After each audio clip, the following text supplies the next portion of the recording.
I recently read the book Grit by Angela Duckworth. Angela's a psychologist at the University of Pennsylvania, and she's obsessed with finding out the answer to the question, who's successful and why? She's conducted studies involving national spelling bee champions, elite military training graduates, and top corporate salespeople to determine what was the biggest predictor of their success. She wondered, was it talent or was it effort? Now, our society would have us believe that it would be talent.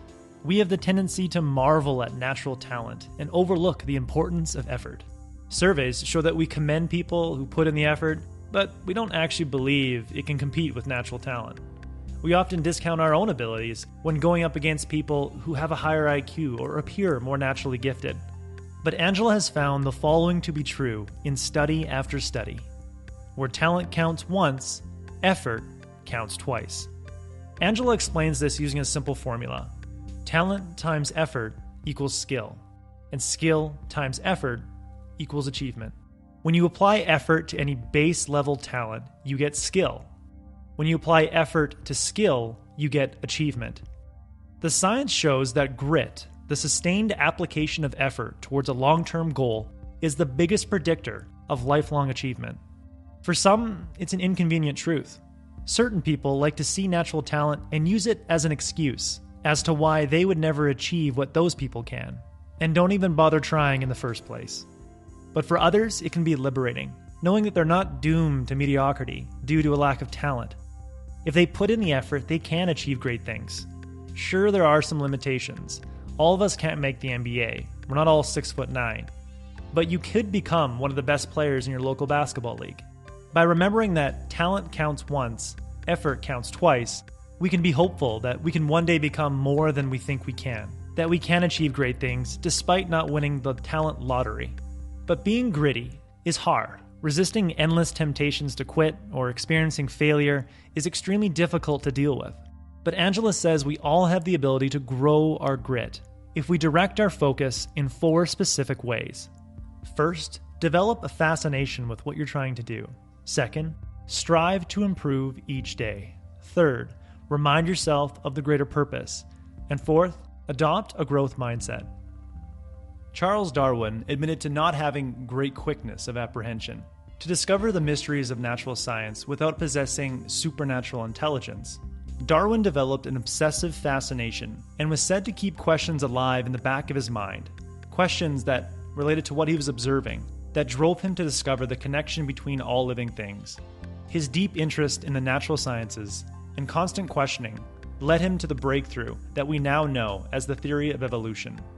So what questions are most intriguing to you? Find the questions that fascinate you, and you'll find the capacity to stay gritty while trying to achieve something great. Next, aim to improve yourself every single day. Compete with who you were yesterday. Olympic gold medal swimmer Rowdy Gaines once said, at every practice, I would try to beat myself. If my coach gave me 10 100-meter swims one day and asked me to hold it to 1 minute and 15 seconds, the next day, he would give me 10 100-meter swims, and I would try to hold it to 1 minute and 14 seconds. Angela says that the refrain of all paragons of grit is that whatever it takes, I want to improve. It doesn't matter how excellent they already are. So how can you carve out time each day to push your abilities and seek constant and never-ending improvement? The third way to grow our grit is to remind ourselves of the greater purpose. Angela conducted a survey of 16,000 adult Americans to determine what was a bigger contributor of grit, obtaining a feeling of pleasure or feeling a greater sense of purpose. She found that people on the upper half of her grit scale experienced a similar level of pleasure in what they were doing, but she found that higher levels of purpose directly correlated to higher levels of grit. Angela says, the most gritty people see their ultimate aims as deeply connected to the world beyond themselves. You could be a bricklayer simply laying the bricks for a cathedral, or you could be a bricklayer building the house of God. It's largely up to you to determine what purpose or greater meaning your work has. Whatever you come up with has the capacity to raise your level of grit. The last way to grow your grit is to develop a growth mindset. Bill McNabb, the past CEO of Vanguard, the world's largest provider of mutual funds, interviewed leaders within the organization to see who were successful and who weren't. He found that long-term success was dependent on a core belief. Those who believe that I can't learn anymore, I am what I am, this is how I do things, routinely fail to move up to a senior level. To be gritty, you need to scrap the theory that your abilities are fixed, because it's simply not true. Neuroscience has shown that we have an enormous capacity to change our brains and learn new skills as we get older. The brain is plastic, and you can mold it through sustained effort and experience. Reflect on a time when you started something new that you were scared you couldn't learn, but you actually did. Use the memory of that experience to disrupt any beliefs that your abilities are fixed. In the end, Angela says that learning to stick to something is a life skill that we can all develop. By remembering that the science shows that grit matters more than talent, and that we all have the capacity to grow our grit, we can develop the confidence to start taking action despite how untalented we think we are. That was the core message that I gathered from Angela's book. She has much more material to help you understand the science of achievement.